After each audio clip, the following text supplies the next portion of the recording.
business transaction, you get into a warm discussion about a Jewish saying, whether it be from Ein Yaakov, which is like stories of the Gemara, and you arouse the other person's interest in studying, whether it be Talmud or Halacha or Hasidus.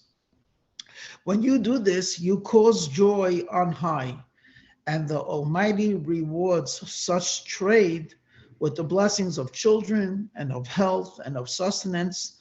The larger the fare, the more work there is, and the greater is the livelihood earned. So it's a beautiful story. Let's break it up into two, and it's just arbitrary, but let me break it up to two.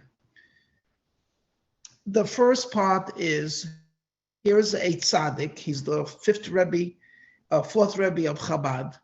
Okay, so he's a scholar and a saint, a Jewish leader, a miniature Moshe Rabbeinu. I don't know if the word is miniature, but a type of a Moshe Rabbeinu.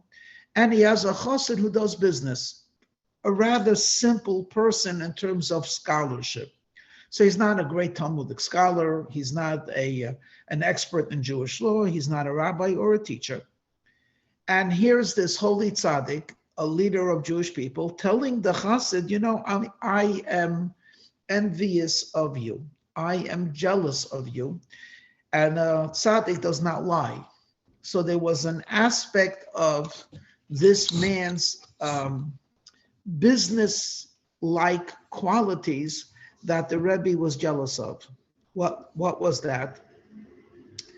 The fact that in the middle of an ordinary day, the businessman, in this case, Elia had the potential, and indeed did so, to inspire a fellow Jew to get closer to Hashem. So let's stop for a moment. If you're a great Torah scholar, a great teacher, or for that matter, a great spiritual guide, by and large, you wait for people to come to you. And you gladly teach them. You share Torah knowledge, you inspire them, etc. But it is very rare that the great Torah scholar and the great saintly man is actually going out to do business. He might go out to buy provisions, he goes to the grocery store, but his business is not business. His occupation is holiness. That's what he's occupied with during the day and at night. And people appreciate that. So he's a bit of a magnet, and people that are attracted or looking for spirituality come to him. But Reb Elia Abela was a different type of a person. He was an ordinary person in italics. He was what they call in English, a regular guy. He was religious, but I am sure he enjoyed, as a businessman, making a deal, selling, buying, doing things that business people do. So the fact that he personally is observant would be a great quality and a great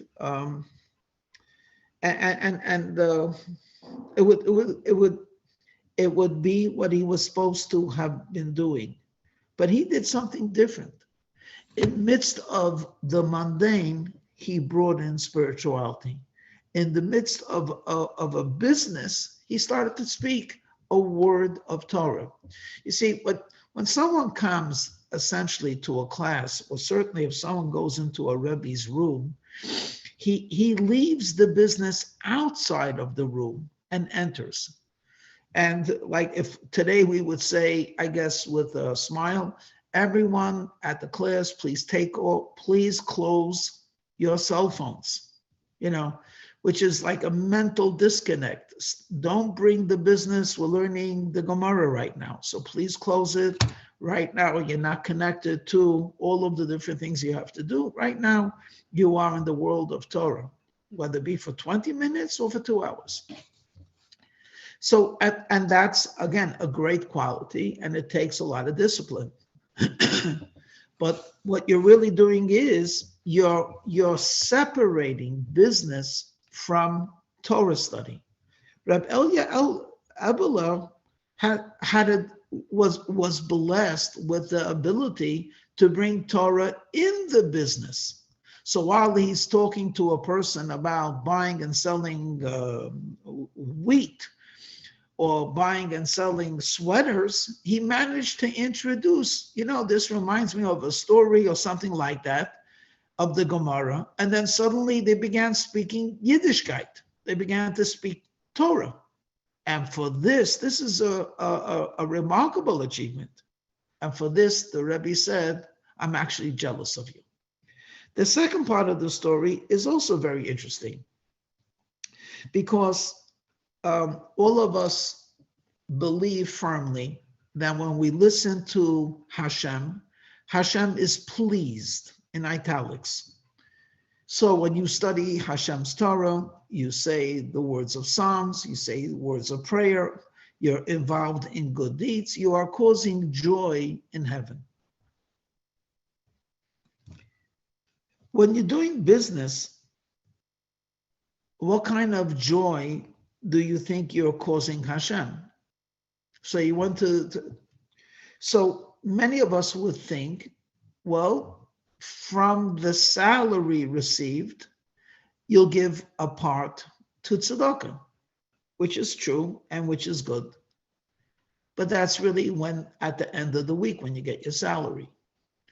Well, we could go deeper. If you do your business according to Jewish law, in other words, you don't lie and you don't camouflage and you don't deceive and you give a fair price, etc.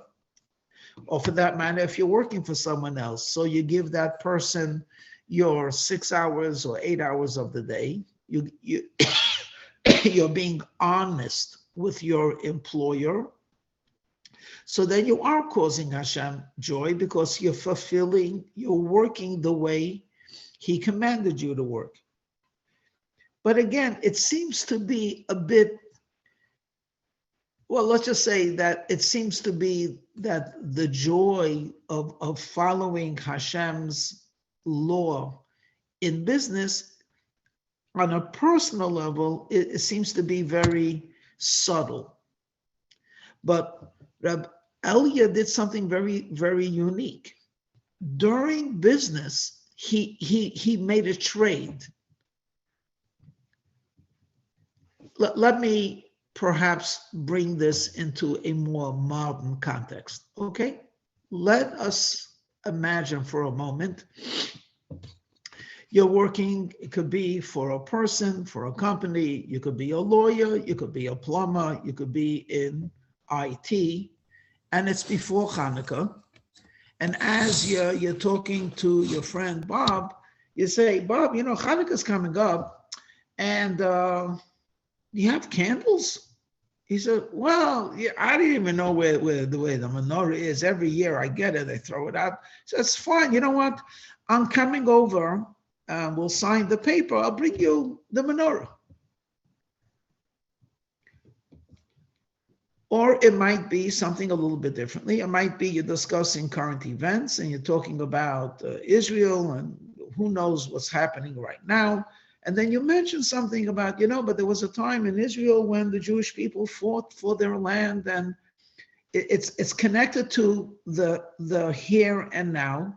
You introduce Hanukkah, and you, so to speak, prime him, so he wants to light the candles.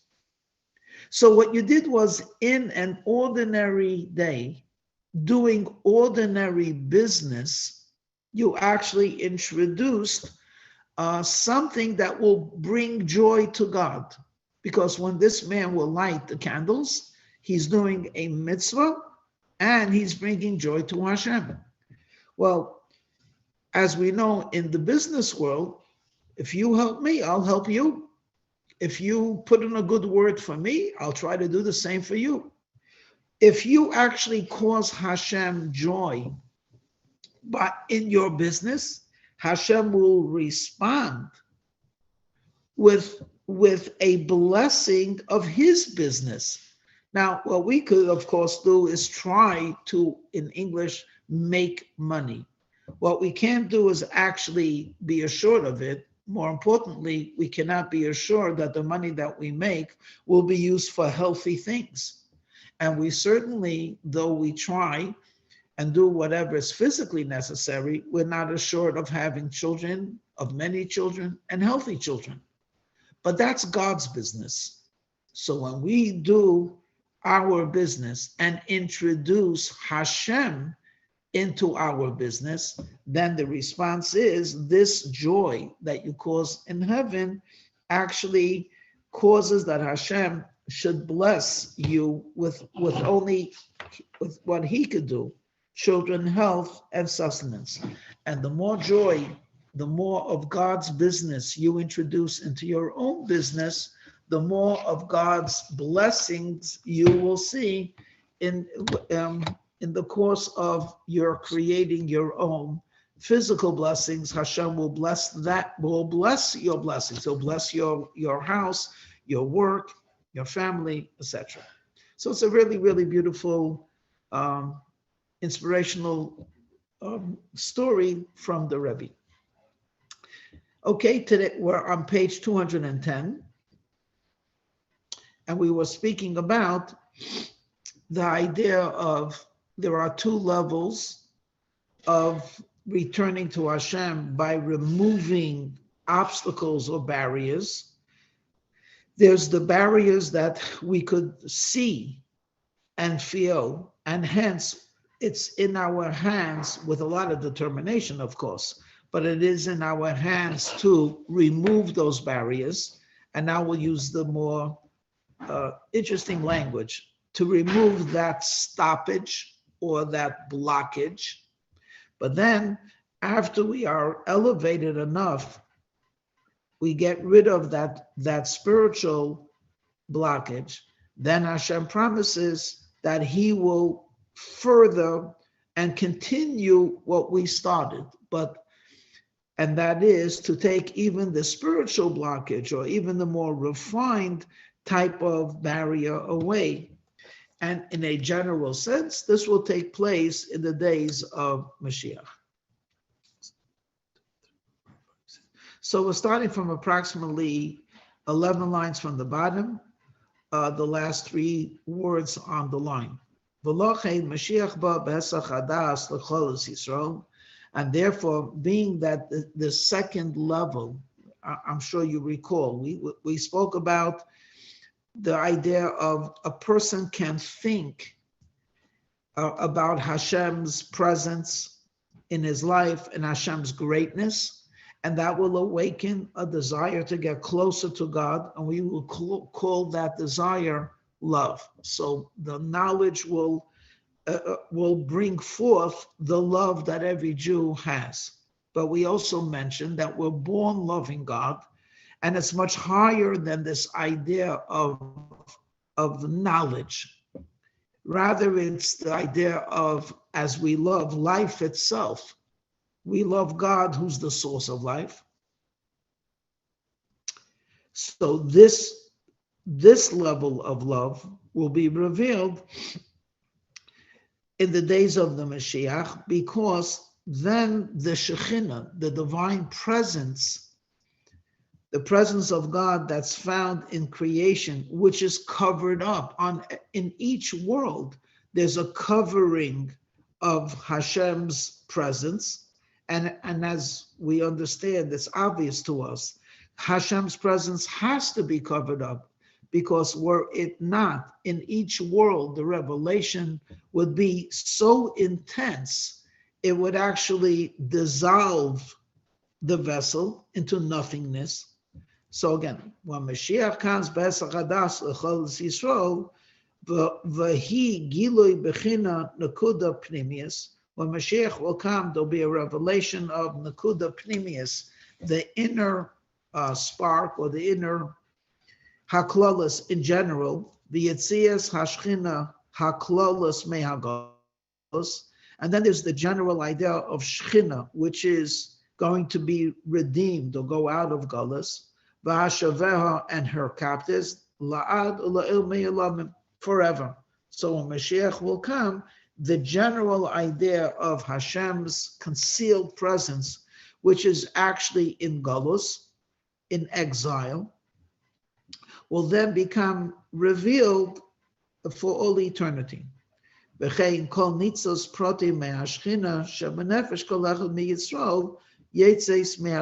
then every particular and specific spark of the Shekhinah that's found in every specific individual Jew will also go out of Galus.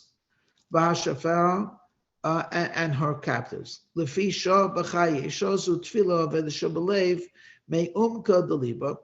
And again, a touch of this happens every day, really, when we're able to daven and with the service of the heart, from the depth of the heart,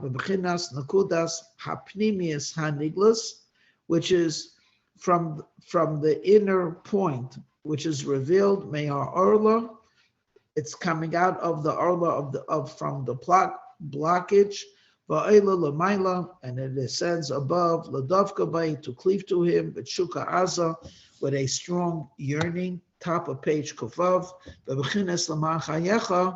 on the level of this is your life.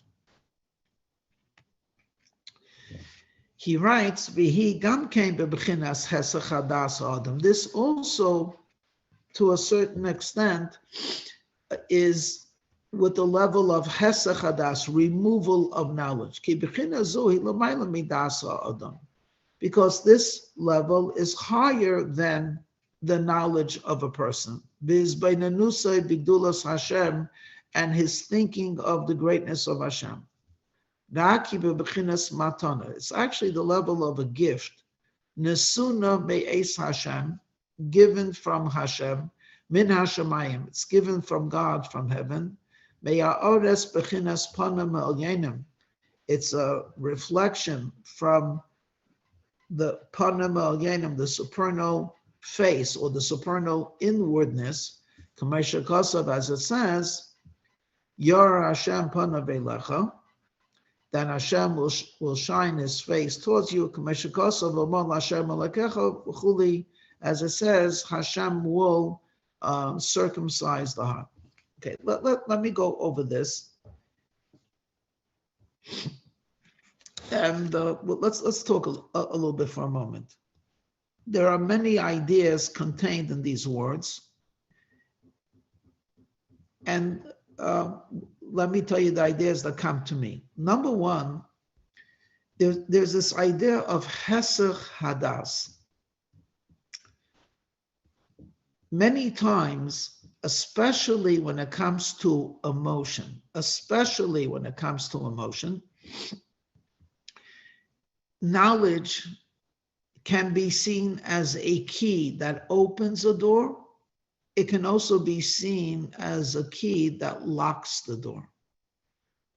In other words, it's almost counterintuitive that the more you know, the less you feel. One of the major ideas of Hasidus, and we have repeated it when we study together, hundreds of times, that actually when you think, you begin to feel. So if a person says, I don't feel God, it's because you haven't thought about him too much. If a person says, okay, I'm thinking about God, but I don't feel much about it, the answer is that's not called thinking. That's a random thought. How long did it take you to think about what house you're going to buy? You've been spending years thinking about that house, what it's going to look like, on which neighborhood, what are you going to use it for? Can you afford it, etc., etc. Okay, and then when you buy the house, now we could say there's a result of your thinking. But spending 22 seconds or less thinking about God created the world, okay, I don't feel anything, so I guess I'm not a spiritual person. That doesn't mean, that's not really thinking. So as a general rule, when you think, you begin to feel. Okay.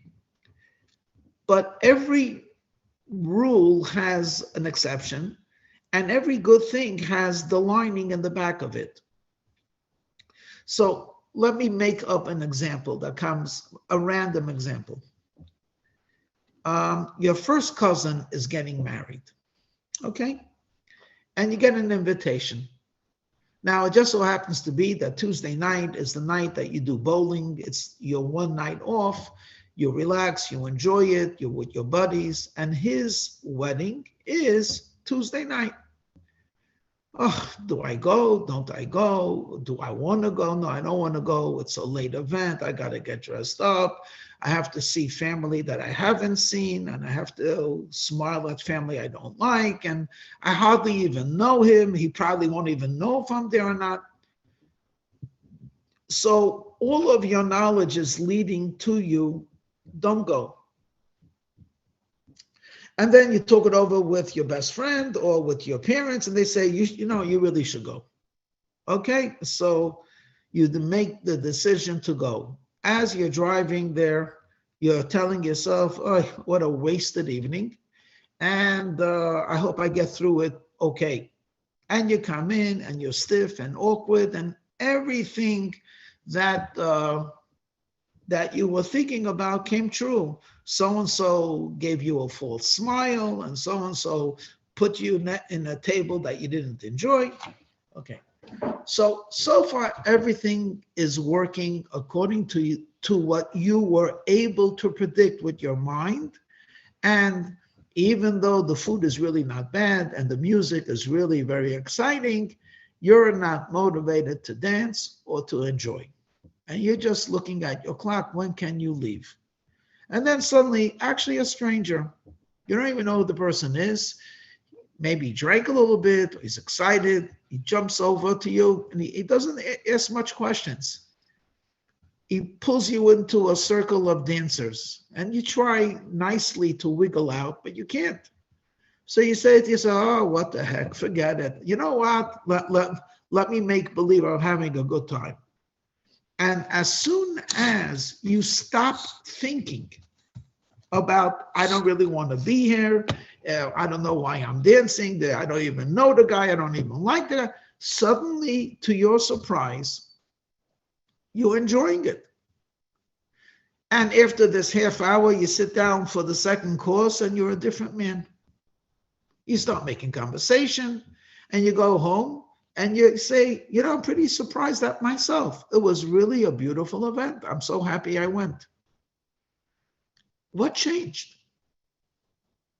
So I don't know psychologically how to explain it. And there's what actually took place in your mind. I don't know the right word to use, but all of us have, what I just told you, all of us have experienced in one form or another. So we could simply say, he stopped thinking. So in a different sense, it would be he's tired and his brother, who he loves and talks to 3 times a day, is getting married. And his mind tells him, you got to go because you love him and he loves you and it's going to mean so much to him. So he's going, and he's going to enjoy the event. In this case, his knowledge, and the more he thinks about how special his brother is and how much special time they spent together and how joyous his brother will be seeing him, this actually, each item makes the emotion stronger. But again, as I just pointed out with the imaginary case of the cousin, it could also stop you. Or imagine a person who's very happy and then the mind kicks in and says, hey, don't be so happy. People are looking. You know, stop drinking, stop talking, stop dancing, stop smiling. Well, you're a silly guy. You're supposed to be dignified. The mind is a strange instrument. It could bring forth emotion. It could stifle emotion. When we think about us in exile, there are so many ways to explain the word or describe the word galus, exile.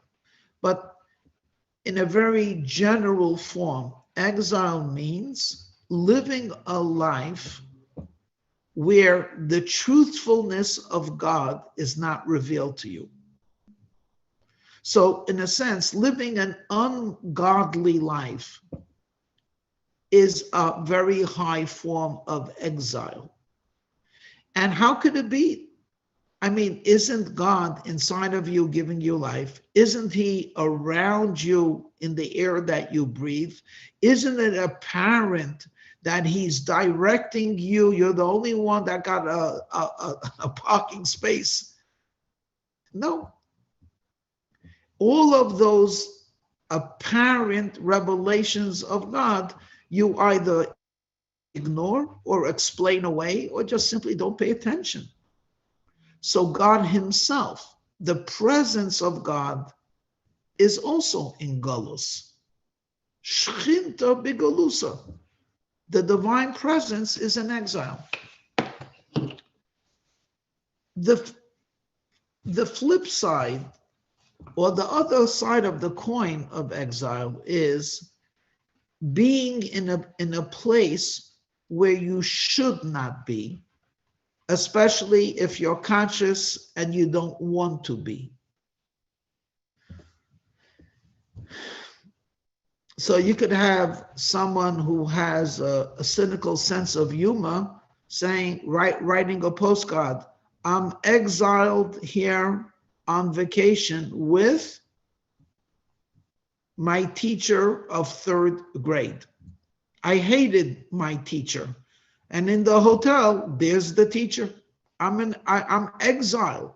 Now, of course, they're not exiled. They could pick up and go to a different hotel. In fact, they enjoy the hotel. But every single time they look at that teacher who gave them a miserable year, even though 26 years had passed, it still brings up a feeling of, I don't want to be here. I don't want to see that person. I'm in exile. Exile means being in a place where we should not be or do not want to be. And of course, the same thing is true about the divine presence. God doesn't want to be hidden in San Francisco. God, the definition of godliness is He exists. He exists everywhere equally, and He should be appreciated and revealed. And if He's not, then there's a sense of golus. So sometimes when we think about the greatness of Hashem, we reveal a part of our soul, and we can now substitute the word. We circumcise the heart. We open ourselves up, and we are open and receptive to feeling the godly presence, the godly energy.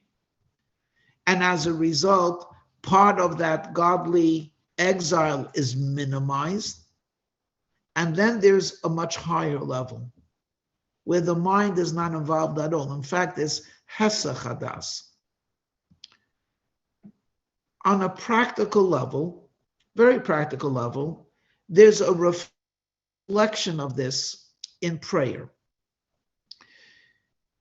To borrow an expression from the Rebbes of Chabad, the difference between study and prayer is the difference between being a student and being a child. A student before a teacher can be very, very close. A child before a parent is very, very close, but there's a different closeness between them. So when you study Gemara, when you study Jewish law, when you study the Chumash, you're like a student, a beloved student, before a teacher who loves you, who cares about you. But there's a distance. When you're a kid, whether you're a little kid, or even if you're an older, mature kid, and you see your mother, your father, and you have something on your heart, and you just want to be with them, you just want to tell them, you just want them to listen. That's not a student.